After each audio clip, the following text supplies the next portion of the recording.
कहानी 1576 में हल्दी घाटी में ऐतिहासिक युद्ध लड़ा गया था।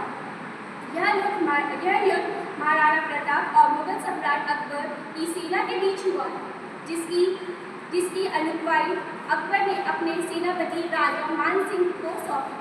महाराणा प्रताप के पास संसाधन कम थे, उनकी सेना छोटी थी, हथियार पुराने थे, लेकिन उनका हौसला बुलंद था। उन्होंने मुगलों के सामने झुकने के साफ इनकार कर दिया। युद्ध के दौरान महाराणा प्रताप ने अपने प्रिय और बहादुर घोड़े चेतक पर सवार होकर दुश्मन के हाथी पर सीधा हमला किया।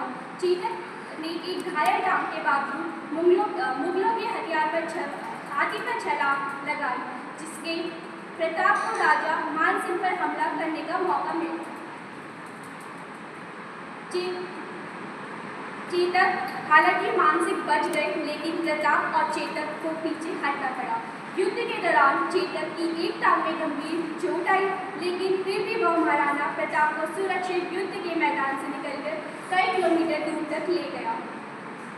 जब तक प्रताप पूरी तरह से सुरक्षित नहीं हो गई, चेतक भागता रहा, घायल हो गए।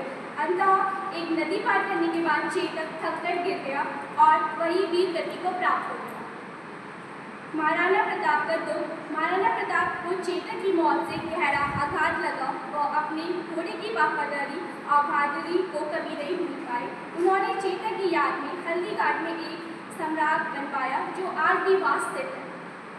यह कहानी हमें स्वाभिमान की रक्षा के लिए महाराणा प्रताप ने कभी समझौता नहीं किया।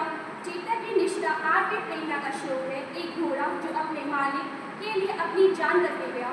यह कहानी हमें सिखाती है कि सम्मान और स्वतंत्रता सबसे बड़ा धर्म है। Thank you.